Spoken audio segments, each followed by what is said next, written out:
apresentar a nossa convidada, a Gláucia Alves Guarcello. Ela é engenheira civil pela UFMG, Universidade Federal de Minas Gerais, mestre em engenharia de produção e inovação pela UFRJ, MBA pela COPEAD do UFRJ e University of San Diego, e doutoranda em estratégias de inovação aberta para multinacionais, também pela COPEAD UFRJ. Especialista em inovação pela Hyper Island, Singularity University e Stanford. É certificada como Master Black Belt em Inovação Corporativa pela SGS e professora do MBA e membro do Conselho de Mestrado da Fundação Dom Cabral. Avaliadora de startups e rede de conexão entre executivos brasileiros e o Vale do Silício, palestrante em instituições como Singularity University e TEDx. Diretora na Deloitte para consultoria em inovação e transformação digital e, obviamente, aí uma pensadora e também professora da Escola Conquer, que eu tive aí a honra de também fazer um dos cursos lá. Grande prazer novamente tê-la aqui. Como de praxe, vou abrir a minha fala, vou trazer algumas perspectivas no cenário de inovação, no cenário de transformação digital, e aí te passo a palavra. Tá bom, tá ótimo. A gente vive nesse contexto global, né, basicamente aí com grandes players vindo em cenários muito próximos ao ano de 2020, cerca de 5 anos atrás, ou até mesmo 10 anos atrás, alguns players que vêm inovando e investindo em educação empreendedora e tecnologia, né? Nós temos grandes players, principalmente a China, a Índia, né? A China com seu polo industrial, seu polo de tecnologia e inteligência artificial e hardware. Nós temos a Índia com investimentos também maciços, principalmente na região de Bangalore, e polos também na América Latina, principalmente um dos maiores polos, que é São Paulo, é uma das maiores cidades da América Latina, né, com seu polo tecnológico, a capital intelectual. E eu gosto de trazer alguns contextos de pesquisas recentes da CB Insights, em junho de 2020, né, mês passado, existiam no mundo 433 empresas unicórnio, né, empresas que têm o valuation, ou seja, valem mais de $1 bilhão, né, no seu valuation. E nós temos, então, em primeiro lugar, Estados Unidos, até tem os números aqui, 228 unicórnios, e China com 122. Né? Terceiro lugar, Reino Unido, Índia, mas olha que interessante, o Brasil está entre os top 10 e está par a par aí nessa briga com Israel. Israel, que é um outro polo de inovação aberta, né, um contexto de um país minúsculo, mas que se abre para o mundo, né, então a gente pode conversar sobre isso aqui. E nessas perspectivas, Glaucia, de números de unicórnios no mundo e potenciais de inovação com tecnologia, com transformação digital, né, antes de falar de tudo isso, eu quero saber de você, da perspectiva de criatividade e inovação, né, no ponto de vista de fazer acontecer. Você acha que em tempos de escassez, você acha que em tempos de pandemia, em tempos de cenários mais complexos da economia, que geram-se ideias e companhias frutíferas para abrir novos mercados e fazer acontecer? Então, dado esse contexto de unicórnios presentes, você vê que há muitas oportunidades para surgir novos unicórnios, novas empresas, principalmente no cenário de saúde e no cenário de e-commerce, por exemplo? Então, vamos lá, né? Eu acho que quando a gente vai falar, né, da formação empreendedora, eu gostei que você usou aí esse termo de educação empreendedora. Tem algumas coisas que são super importantes e relevantes, eu acho, da gente falar antes da gente entrar no empreendedorismo em si ou no desenvolvimento em si de soluções. O Brasil hoje, ele é o 64º país no ranking global de inovação, que é o Global Innovation Index, dentro dos BRICS, o último colocado. E quando a gente vai entender por que a gente tem baixa eficiência em inovação, né?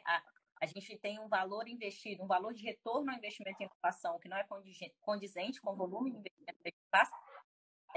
Um dos motivos, ou uma das grandes causas, é a baixa eficiência empreendedora. Nós até temos alguns unicórnios, como você bem disse, não estamos mal no ranking global de unicórnios, mas quando a gente vai pensar em startups bem-sucedidas e empreendedores bem-sucedidos brasileiros, a gente pensa em poucos. E que fica no Brasil menos ainda, né? Vários empreendedores muito bem-sucedidos brasileiros foram para esses polos de venture capital, esses polos de inovação, onde o fomento é maior do que aqui, o acesso ao capital é maior do que aqui, para conseguir desenvolver os negócios. Dito isso, né, quando a gente vai entrar no ramo da pandemia ou da crise como um todo, o que a gente tem percebido, né? Toda crise é uma oportunidade. Isso não é uma coisa que acontece agora, ao longo de toda a história, né? Quando a gente vai falar da Segunda Guerra Mundial, nós temos internet, iPhone, tudo isso como consequência de todo o desenvolvimento tecnológico que veio da guerra. Então, quando a gente fala de grandes crises e grandes oportunidades, elas estão ali porque a necessidade faz com que as pessoas se comprometam de outra forma ou em outro nível.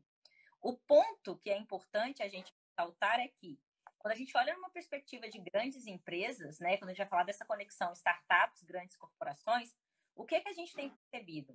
Em termos de interesse do mercado, as duas linhas de startups que hoje estão sendo mais buscadas são de futuro do consumo e saúde. E eu acho que isso é muito óbvio para a gente, os motivos por trás disso. Futuro do consumo, porque a forma como a gente consome tem mudado drasticamente dentro da pandemia, seja pelo uso de e-commerce, a gente está falando até de regular o e-commerce de maneira diferente, estão tendo todas essas discussões por causa do volume, né, de dinheiro que está rodando em termos de e-commerce. A forma como a gente consome e-commerce é diferente, o comportamento do consumidor é diferente do consumo que a gente tem nos meios normais de consumo que a gente tinha, que eram pessoais. E quando a gente fala de futuro da saúde, obviamente, né, telemedicina, outras iniciativas que a gente sabe que elas estão aí com grandes volumes de atenção. O que é muito interessante? Empresas grandes que estão entendendo a crise com essa perspectiva de eu aproveito a crise para ter capabilities novos, e aí por que eu vou entrar nisso, né? Quando a gente fala de crescimento corporativo por inovação, tem 4 formas principais de você ter crescimento corporativo, que é uma estratégia de expansão de uma empresa baseada em inovação. A orgânica, que é basicamente eu usar meus recursos internos que eu já tenho, com conhecimento que eu já tenho para desenvolver soluções, e ela funciona muito bem em tempos de paz. Né? Se eu estou fazendo uma coisa que eu sempre fiz e eu quero melhorar, aperfeiçoar aquilo, quero fazer um programa de excelência operacional que seja, ou de melhoria contínua, faz muito sentido. A segunda é a de colaboração. Então, eu pego a minha cadeia, né? Eu pego tanto supply chain quanto alguma cadeia que eu possa ter ali, fazer parte dela para co-desenvolver soluções comigo para eu conseguir alcançar ideias diferentes e inovações. Eu tenho o investimento, que é onde eu entendo, eu não tenho capabilities internas para eu conseguir desenvolver alguma solução, ou eu me sinto ameaçado por alguma solução que eu gostaria de investigar melhor, né? Ou eu quero acelerar a curva de desenvolvimento de alguma solução que eu sozinho desenvolveria mais lentamente.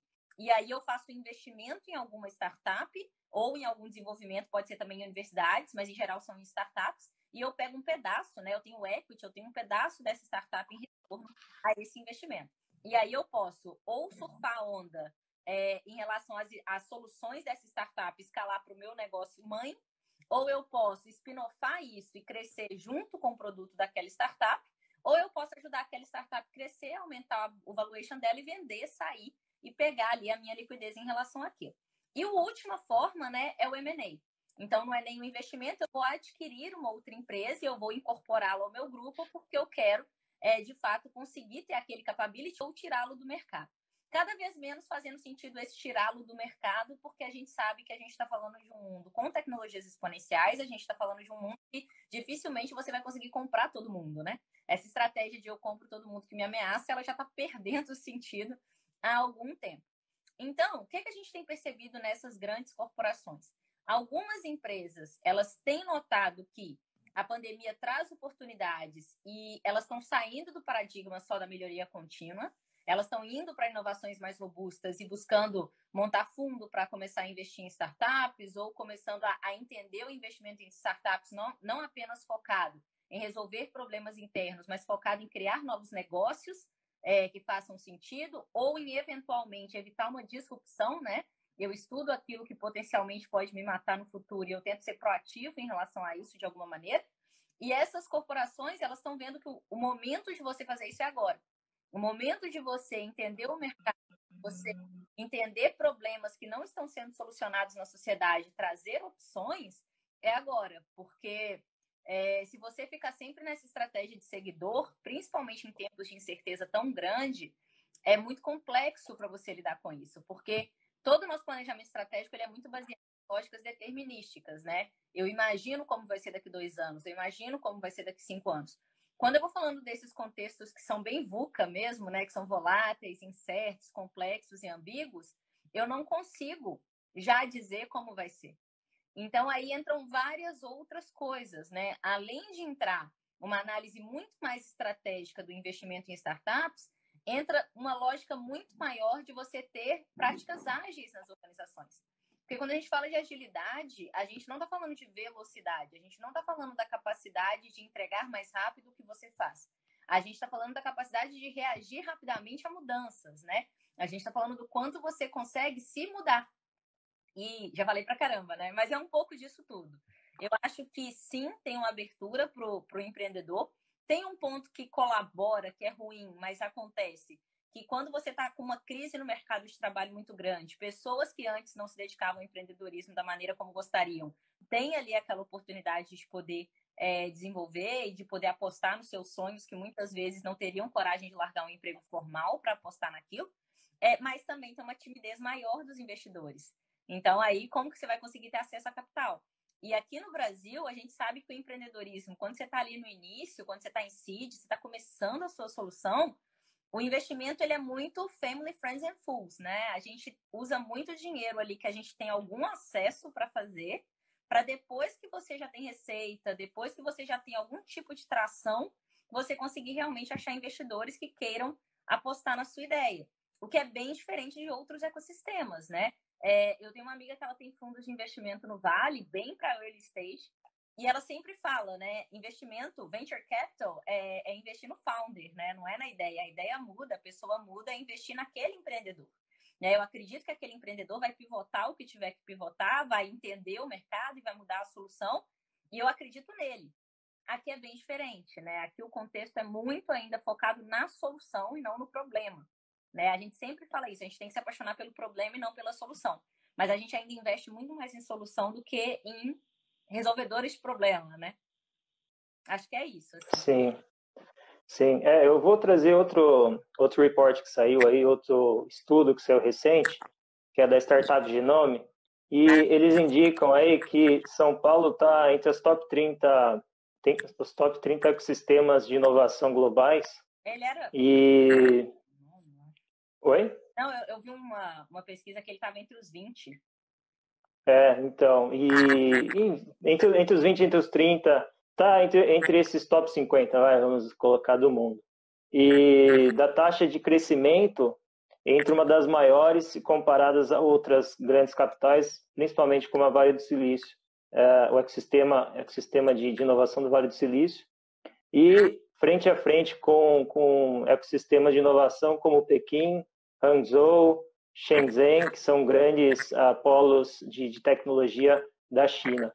Então, veja-se que, apesar de tudo, nós temos, sim, capacidade, justamente pelo mercado brasileiro, pelas problemáticas que nós temos para inovar, né? Então, oportunidades e soluções junto com problemas, né? Problemas vendo do lado empreendedor como oportunidades, e, a partir disso, colocar em prática, executar e trazer novos projetos ou escalar os que já existem.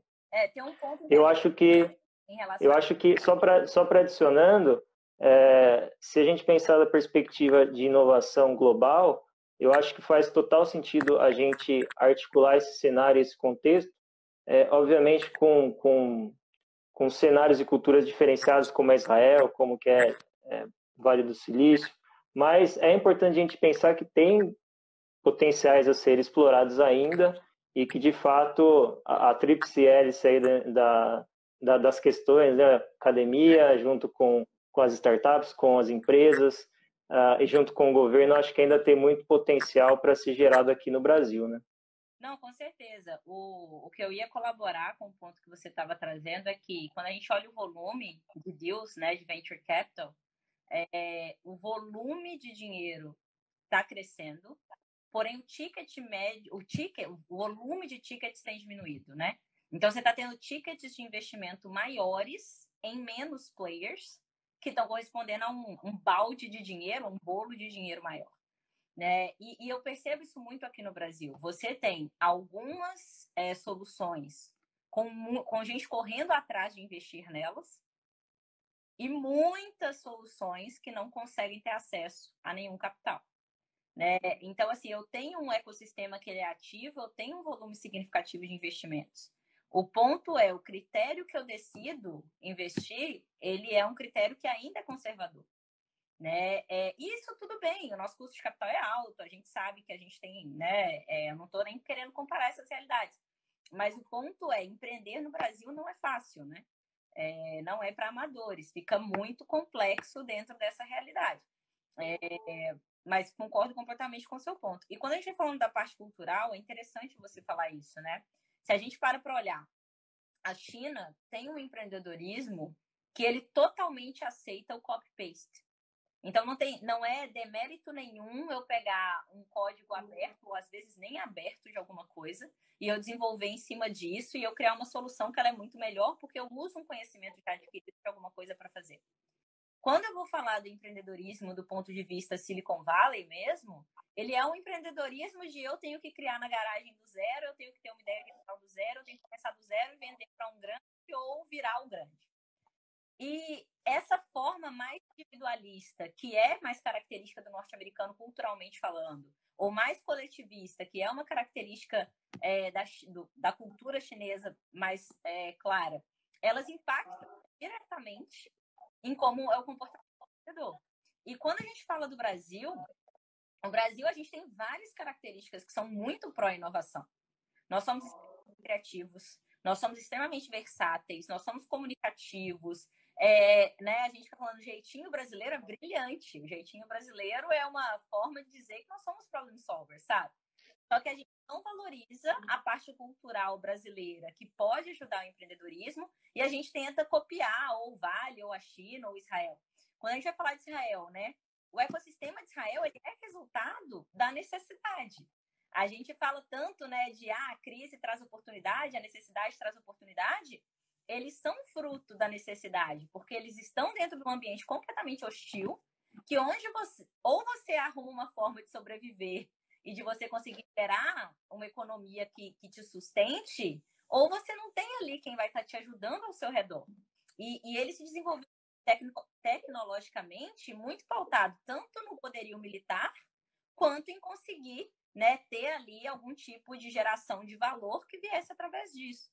Então, é muito interessante entender que a inovação, a gente tem um canal chamado Inova Simples, até por isso, né? A gente não gosta dessa visão de que tem que ser rocket science, a gente acredita que coisas simples que sejam locais podem ajudar a trazer um valor super significativo.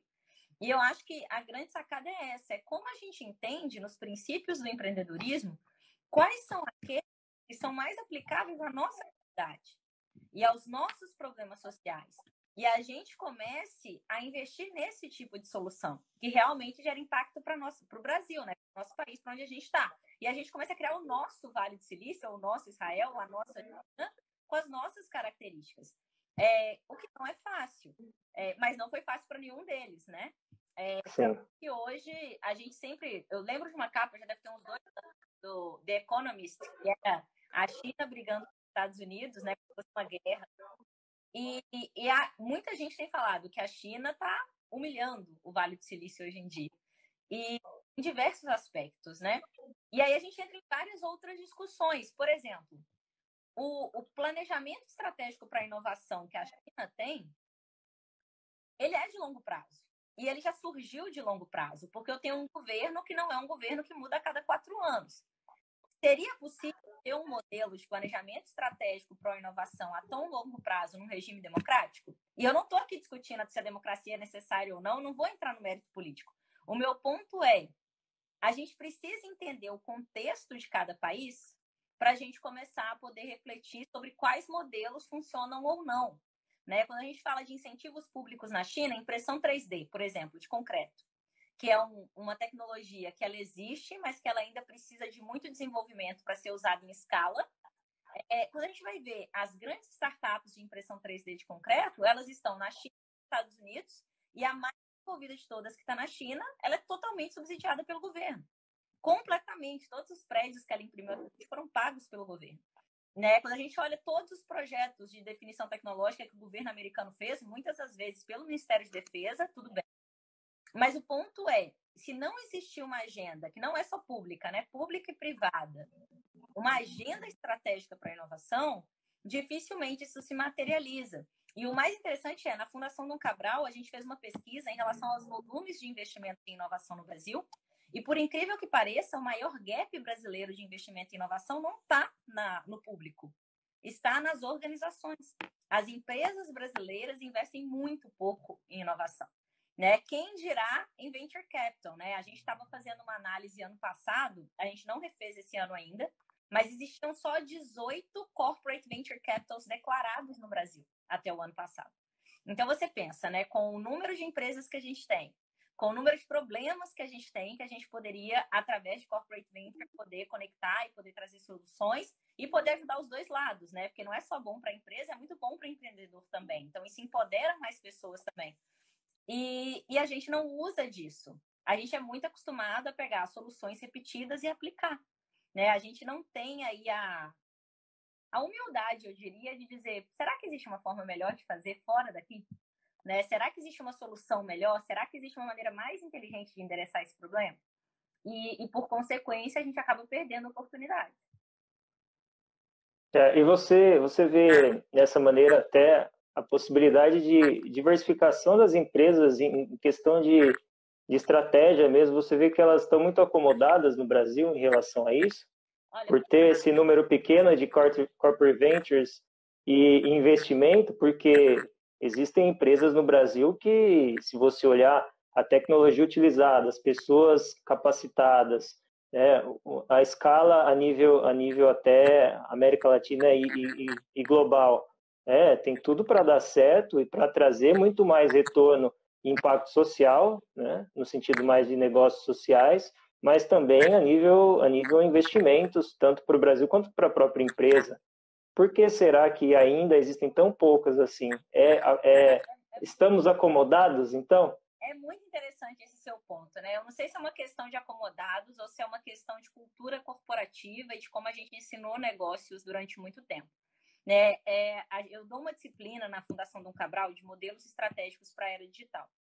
E a gente tem uma análise dos modelos de planejamento estratégicos mais utilizados no país.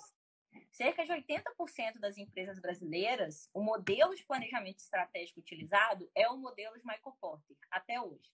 Então, quando a gente vai falar de fraquezas, oportunidades, ameaças e forças relacionadas a um concorrente direto e dentro de um paradigma que é da sua indústria.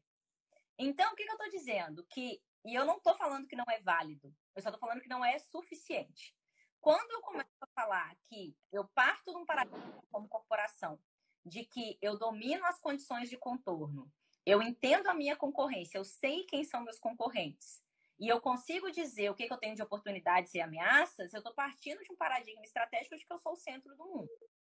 Então, eu estou aqui, eu dito para onde eu vou, o que eu vou fazer, o que eu analiso de A, B e C.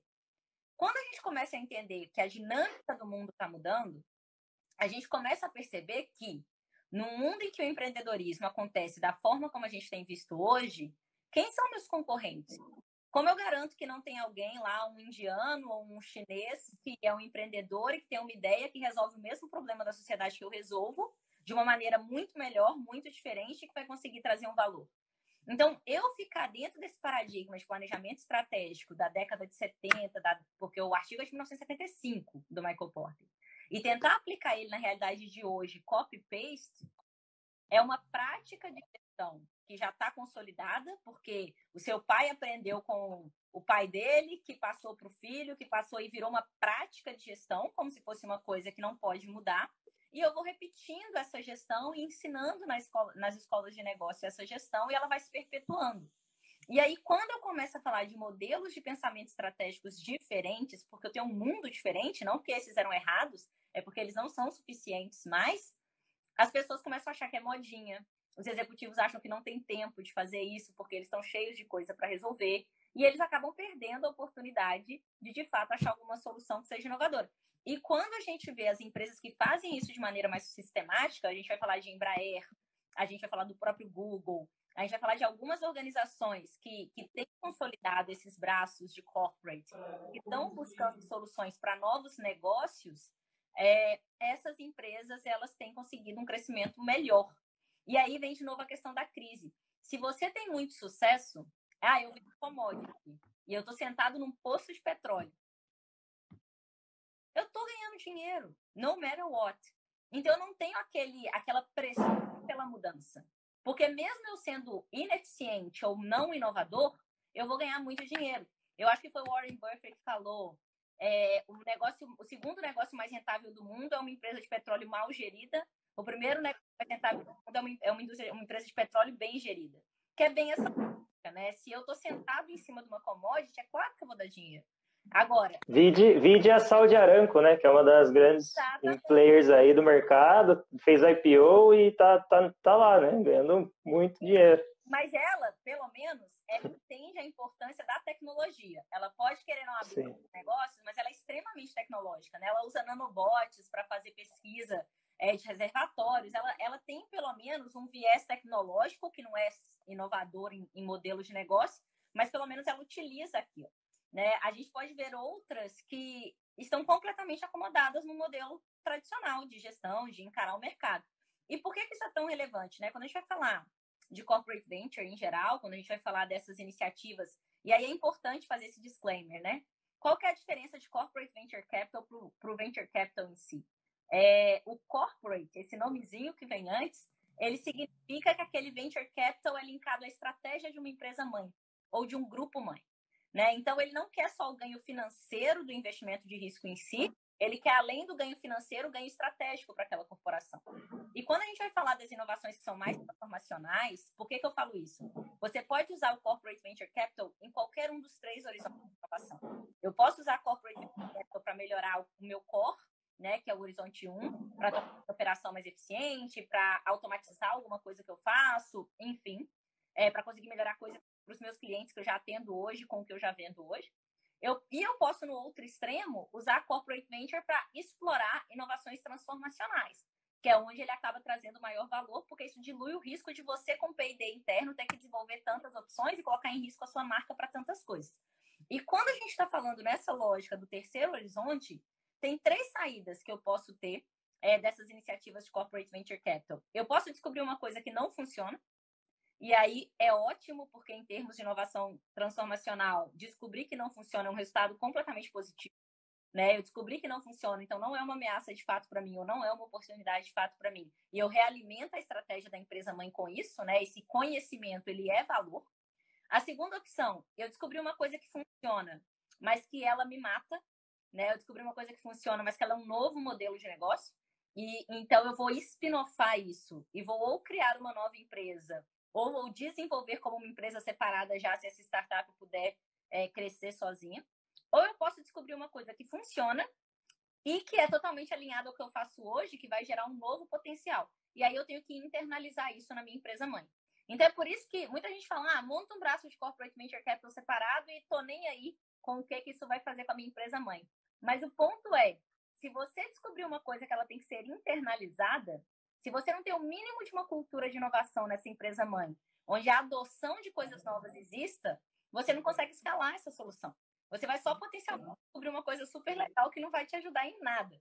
Então, por isso que a gente fala tanto que não é uma coisa ou outra, né? Um portfólio de inovação, dentro de uma perspectiva corporativa, ele tem que ter as duas. Ele tem que olhar para inovações que são mais core, e quando eu vou falar de indústrias muito tradicionais, essas inovações elas são cruciais para criar até credibilidade na inovação, porque virou tanto buzzword que às vezes as pessoas não estão dando nenhuma chance para entender o que é. E, em paralelo, eu preciso entender que não é só uma questão de sobrevivência no curto prazo, é uma questão de relevância no longo prazo. E que essa relevância no longo prazo vai vir de você ter alguma maneira de explorar o mercado, de entender as tendências e conseguir redesenhar modelos de negócio. E a melhor maneira de fazer isso, em todos os sentidos, risco, investimento, é o corporate capital, né? Sim, acho que até aproveitando a sua fala, eu acho que é bom e é interessante a gente manter, obviamente, os estudos do passado, Kotler, Porter, Mintzberg e outros grandes que foram no passado, mas que a gente vive modelos diferenciados hoje, né? Modelos disruptivos.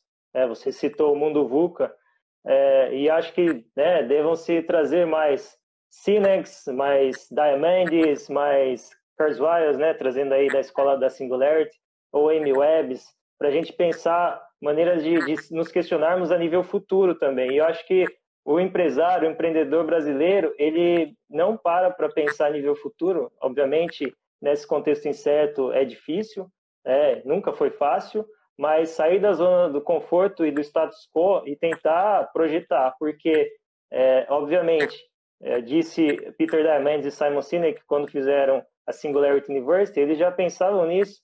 E por que será que eles têm no portfólio deles grandes companhias unicórnio que trabalham com edição genética e com outras soluções?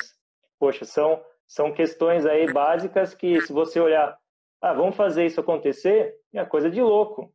Né? Então, acho que é questionar e botar em prática também. Né? Eu acho que falta muito disso, arregaçar as mangas a nível de criar a solução e botar em prática. Eu acho que está muito ainda no pitch. A nossa cultura empreendedora brasileira ainda fica muito em hipótese, né? Muito nos modelos de negócios Canvas e pouco na ida a campo, nos testes de usuário, de cliente e trazer as validações para ir testando e crescendo. Né? Acho que também esse modelo mental de pouco fazer acontecer, acho que ainda persiste. O que você acha em relação a isso? Eu concordo. Eu acho que tem uma coisa legal da gente falar, né? Quando a gente pensa em singularity, quando a gente pensa no que eles chamam de moonshot thinking, né? Eu atiro na rua e eu vou tentando fazer acontecer. Né? Eu vou falar de engenharia genética, mas eu estou prometendo vida eterna. Eu vou falar de biotecnologia para criar alimentos e eu vou falar de acabar com a fome do mundo. Então, esse propósito, que ele é bem moonshot, ele é inspiracional, ele gera engajamento, ele gera comprometimento. O problema é que, principalmente quando a gente tenta tangibilizar, a gente acaba, às vezes, se perdendo no meio do caminho, porque ele parece muito distante. Eu costumava fazer missões com executivos para levá-los para o Vale do Silício. E algumas pessoas saíam super inspiradas, outras pessoas saíam completamente frustradas.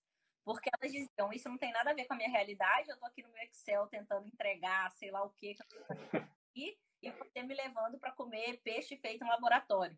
Parecia uma coisa tão desconexa da vida ali real do dia a dia, que isso desmotivava ao invés de inspirar. Eu acho que um pouco do que a gente precisa fazer, primeiro, né? Você falou muito legal. Quando a gente fala de Lean Startup, a gente fala de eu vou testar hipóteses, validar ou refutar hipóteses e aprender com isso, né? Ter dados, e aí a importância do campo para, baseado em dados, eu refutar ou eu colaborar com uma hipótese. Toda essa lógica de pensamento, ela não é a lógica que a gente aprendeu nada na nossa vida. A gente não aprendeu na escola que o correto é fazer isso. Na escola a gente aprendeu que quem acerta é bom e ganha uma estrelinha, quem erra é um loser e vai tirar um 0. No mercado de trabalho, a gente sempre valoriza quem acerta, não quem experimenta. E a gente, em geral, desvaloriza quem erra. A gente trata da mesma forma o erro por experimentação do erro por desleixo, que são coisas completamente diferentes. E depois a gente quer que as pessoas sejam empreendedoras dentro das organizações ou empreendedoras no mercado. Mas a gente condicionou essas pessoas a vida inteira para comportamentos completamente opostos. Então, é uma mudança de paradigma muito grande. A gente fez uma pesquisa com a Fortune 500 para perguntar para os CEOs das empresas qual a importância do tema inovação nessas organizações. 94% deles disseram que inovação estava no top 3 agenda. Então, um tema super estratégico. Mas menos de 50% deles entendiam que inovação estar na agenda estratégica significava mudar radicalmente a cultura deles. Eles entendiam que eu quero ser inovador e eu consigo ser inovador sem mudar nada no meu comportamento. E não é verdade. Não é verdade, porque os comportamentos da inovação, que são os comportamentos do empreendedorismo, eles são pautados em comportamentos opostos aos que a gente foi educado para ter. Você foi educado para acertar, para querer se matar quando você erra, para querer esconder os seus erros. E quando a gente vai falar de teste de validação de hipóteses, a gente está falando justamente de escancar a sua hipótese, escancar os dados, independente deles colaborarem ou refutarem a sua hipótese, e a partir disso crie novas hipóteses. Pivota o que tiver que pivotar. Isso é parte do trabalho. Errar é parte do trabalho. E isso é muito interessante, porque, para mim, isso é muito pautado no pensamento científico, que é esse pensamento de síntese, antítese, tese, e a gente conseguir construir bloquinhos de conhecimento. Só que esse pensamento nas organizações, dentro dessa lógica digital, né, de competição extrema que a gente criou nessas últimas décadas, muito pautada numa lógica de empresas como a Ambev, né, empresas que têm uma lógica de comportamento muito competitivas, às vezes elas jogam um pouco contra essa lógica da experimentação e do erro. As nossas metas corporativas, né, o modelo de metas e recompensas que as empresas têm, é uma das principais causas das pessoas não tentarem inovar. Porque você valoriza comportamentos que são repetitivos, você valoriza perfis que são completamente conformes, você não quer diversidade de pensamento, de percepção, de qualquer coisa dentro da empresa, você quer ali todo mundo igualzinho, você quer definir como essas pessoas têm que se comportar, e você depois valoriza e remunera e promove quem não está tentando nada de novo. Então, isso reforça esses comportamentos que a gente aprendeu desde a escola e em casa que a gente deveria ter, né? Então, é muito difícil, assim, as pessoas que estão nas empresas, é muito difícil você ver um discurso que ele, na prática, ele acaba não fazendo sentido. Porque no discurso você fala, poxa, que legal, nós vamos agora focar em inovação. Mas, na prática, todos os comportamentos que você vê são desalinhados a isso. Eu já cansei de ver aceleradoras, né, ou seja com venture capital ou não, em que a gente trazia as startups e elas não conseguiam nem conversar com a empresa. Não tinha nenhum diálogo comum. Você não conseguia conectar esses dois bichos porque parecem de outro planeta. E isso é muito ruim, porque se eu estou falando de cocriação de valor, né, e a grande maioria das aceleradoras corporativas fracassam, né, esse é um índice que a gente viu, é cerca de 30% o índice de sucesso de aceleradoras corporativas, vem justamente disso, né, vem pautado nesse ponto de que depende da colaboração. Se eu tenho uma cultura que ela já não é colaborativa e focada em experimentação de base, como que eu vou trazer um outro, né, tá brigando com o marido, traz a sogra para resolver, é meio isso. Você já tem uma situação ruim ali, você vai trazer um outro ente para tentar resolver, não vai dar certo. Então, e isso é uma outra coisa importante. Muitas empresas já querem falar corporate venture capital, já querem entender isso. Quando você tem um grupo e você quer fazer isso completamente desconexo, monta um braço de venture capital mesmo e beleza. Mas quando você quer fazer isso corporativamente, você tem que ter muito cuidado, porque isso exige que você já tenha um grau de maturidade para lidar com isso. E se você não tem o mínimo de maturidade como corporação em relação a isso, saber que investimento de risco dá muito errado, né? A gente vai investir em 10 startups, uma vai dar certo, mas essa uma que vai dar certo, ela provavelmente vai pagar pelas outras 9. Mas você tem que estar confortável nesse desconforto que é investir em um portfólio e não investir em um cavalo branco que vai ganhar tudo, né? Então, eu preciso ter uma maturidade de lidar com isso de maneira diferente.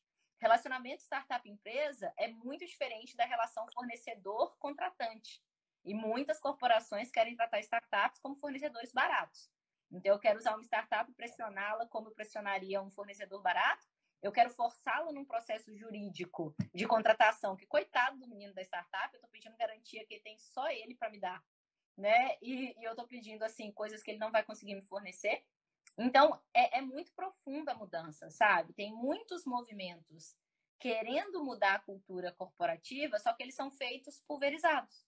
Eu não tento fazer de uma maneira sistêmica, uma análise de cenários. Você falou da MWeb, né? Um exercício de futurismo bem desenhado.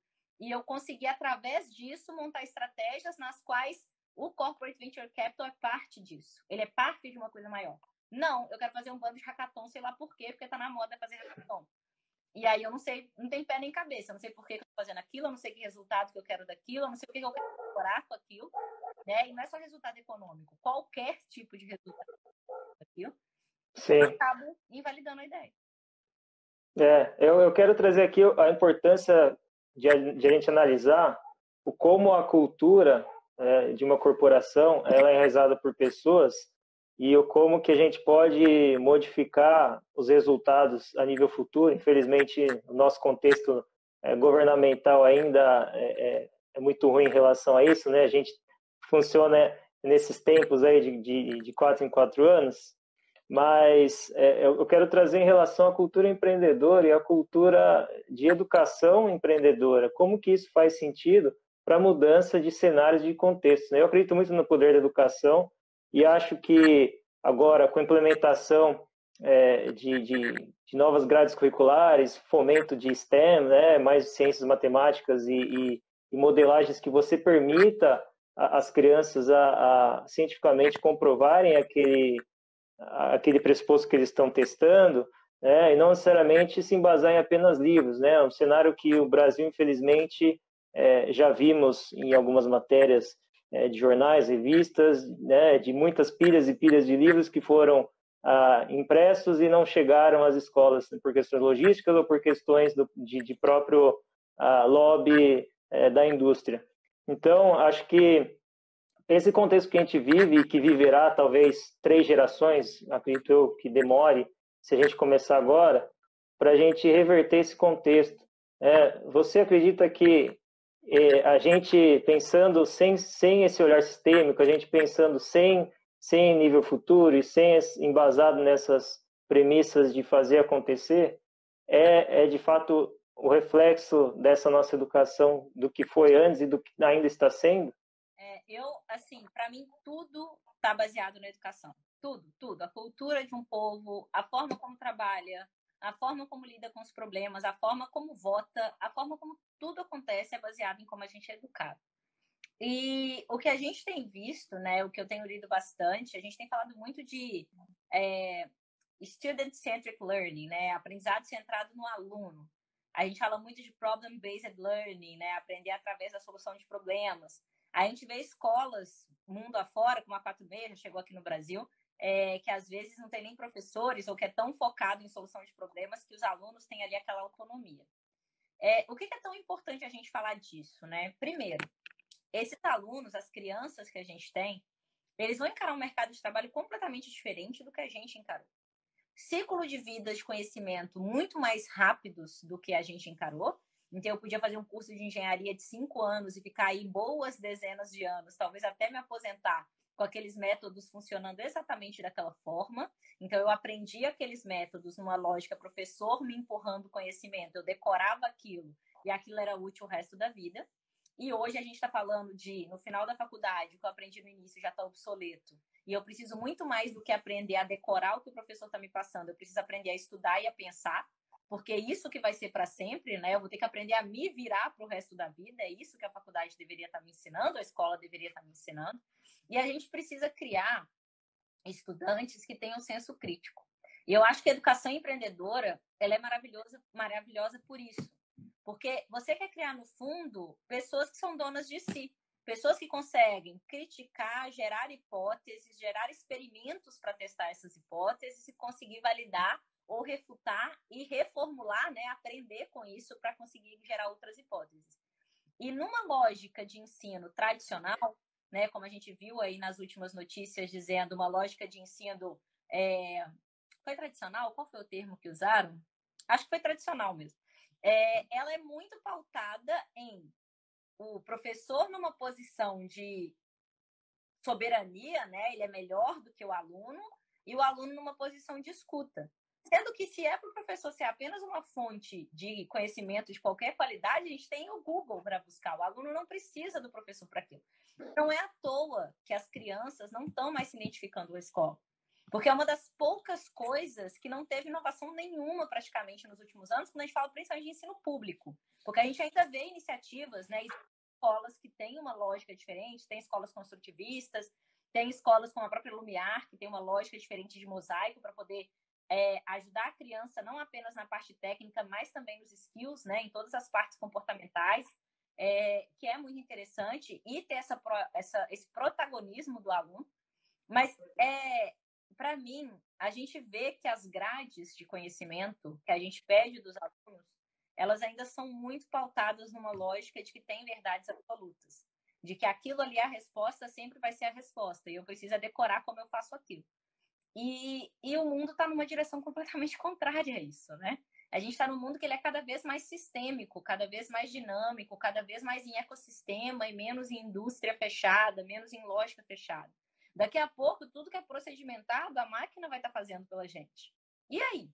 Quando só sobrar para a gente o problem solving, que ele é complexo, né? Quando só sobrar para a gente a parte mais criativa, mais empática, o que a gente vai fazer? Porque a gente aprendeu a fazer o que a máquina faz melhor do que a gente. E isso é uma preocupação muito grande que eu tenho.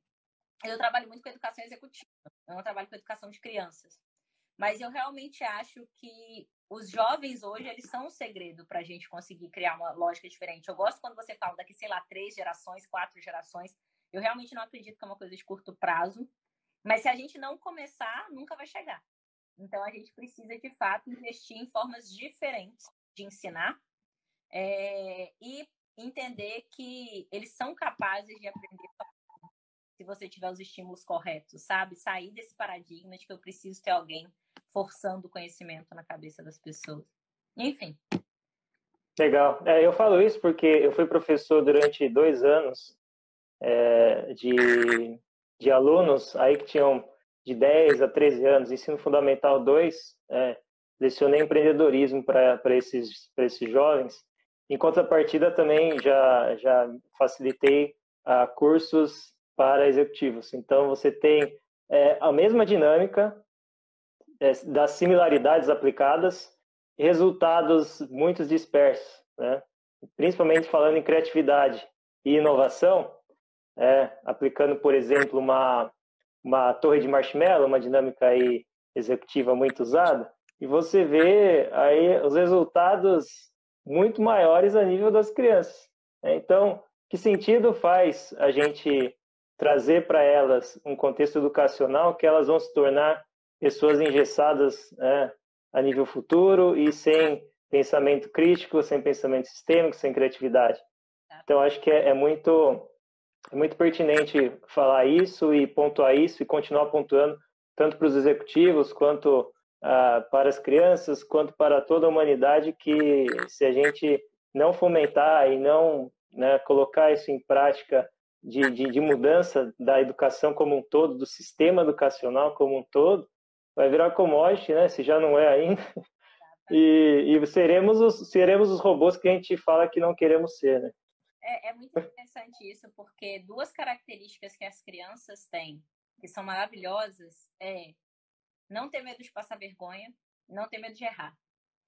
E à medida que a gente vai crescendo, passa pela adolescência, vai se forçando a se adequar, porque você não quer ser mais diferente, né? Você quer ser igual.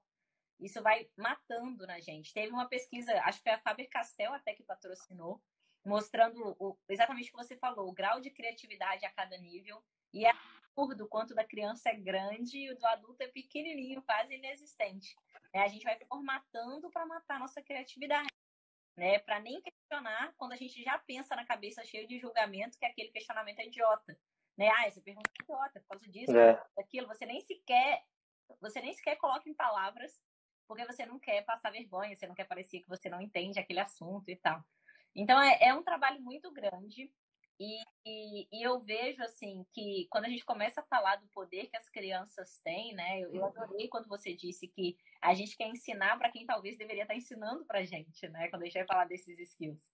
Então, eu adorei, assim, foi muito, muito legal a sua fala.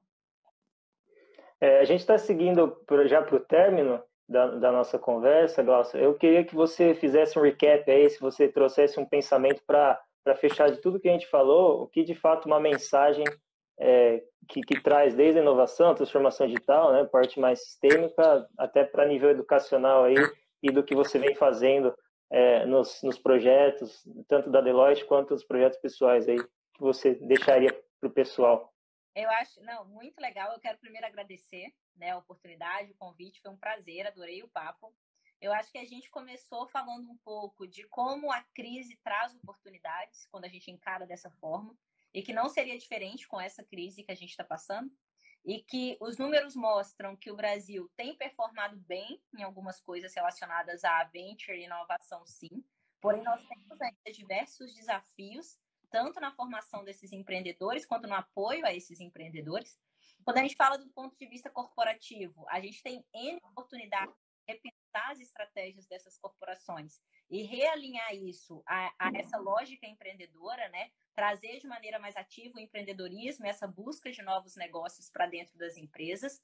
A gente também precisa entender que isso não é uma mudança simples, né? Que isso é uma mudança completamente estrutural e uma mudança completamente cultural para essas organizações, e que se a gente está falando de uma mudança cultural, a gente está falando de mudança pessoal, né? A gente está falando de mudar as pessoas que compõem essas corporações, e foi daí que a gente entrou na lógica de falar, tá, mas quem são essas pessoas? Elas são frutos desse sistema operacional, elas são frutos desses modelos de negócios antigos também, então elas acabam performando de uma maneira que não é mais alinhada a tudo que a gente tem acontecendo no mundo hoje.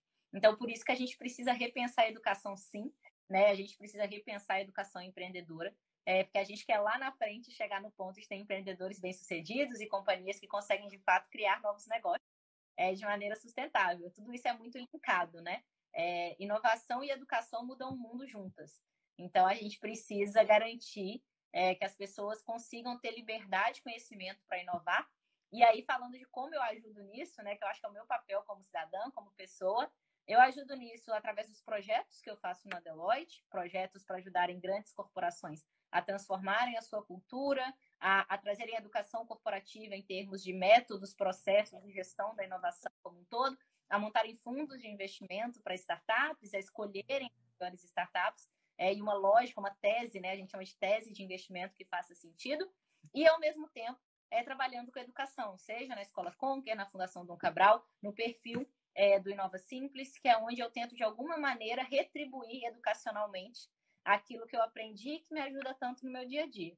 E também aprendo pra caramba, né? Porque quando você fala que você é professor, você é muito mais aluno do que professor nesse sentido. Você é muito mais um facilitador de ideias, que sempre sai aprendendo pra caramba a cada turma, do que, de fato, alguém que está ali para trazer alguma regra ou para ensinar alguma coisa. 99% dos meus alunos, eu falo, nossa, eu aprendi pra caramba na aula hoje. Eu vou tentando passar alguma coisa, aparecem questionamentos super interessantes, eu falo, meu Deus, nunca pensei desse jeito. Está aprendendo também. E é disso que a gente precisa, né? É isso.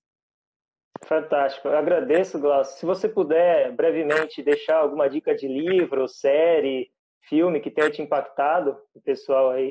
Como a gente falou muito de criatividade, eu vou sugerir uma série do Netflix chamada Abstract, que ela fala de design, então ela traz os maiores designers do mundo e ela mostra como esses designers estão solucionando problemas, estão conseguindo criar coisas realmente úteis para a sociedade, maravilhosas, super inspiradoras. Em termos de livro, né, eu vou indicar 2 livros relacionados à inovação. Um é o Bolt, que é o livro do Peter Diamandis, que eu acho que é super importante para abrir a cabeça da gente, ajudar a gente a ver as coisas de forma diferente. Tem organizações exponenciais do Salim, que também é ligada à Singularity, que eu acho que faz esse papel de mostrar essa lógica de negócios diferentes, esse moonshot thinking, esse crescimento, que ele tem outra forma de acontecer. E o 10 Types of Innovation, que é o livro do Larry Keeley. Ele é o head global de inovação da Deloitte, então ele é meu chefe quando a gente fala de prática. E ele é completamente inspirador, ele estuda inovação há muitos anos. E ele consegue mostrar quais são aquelas características que fazem uma ideia realmente virar uma inovação de sucesso, sabe? Então, ele criou meio a tabela periódica da inovação. Ele conseguiu entender quais são as características que inovações de sucesso têm em comum e ele conseguiu começar a procedimentar isso para ser a base de um aprendizado organizacional. Então, é um livro que ele muda a vida, assim, quando você começa a entender a inovação dessa forma. Então, eu falei 2, mas acabou sendo 3. Fantástico. E o Para fechar, Glaucio, onde que as pessoas te encontram? Então, Instagram, LinkedIn? No LinkedIn tá lá, Gláucia Guarcello ou Gláucia Alves Guarcello, vocês me acham. Aqui no meu perfil também, pode me mandar direct se quiser falar comigo, tranquilo. Mas o mais importante para mim é no Inova Simples, que é um perfil aqui do Insta que a gente dá dicas de inovação gratuitamente todos os dias. Então, eu acho que é muito mais interessante do que a minha vida. Segue lá, que é muito mais legal. Para vocês conseguirem compartilhar, ensinar para a gente também, para a gente trocar. Tá, perfeito, Glaucio. Lembrando a todos aqui que teve um questionamento, a live ficará gravada, então para quem não pôde acompanhar, quiser acompanhar depois.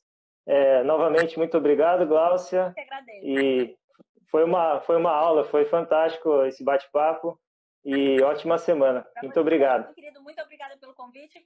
Tchau, gente. Tchau, tchau. Beijão.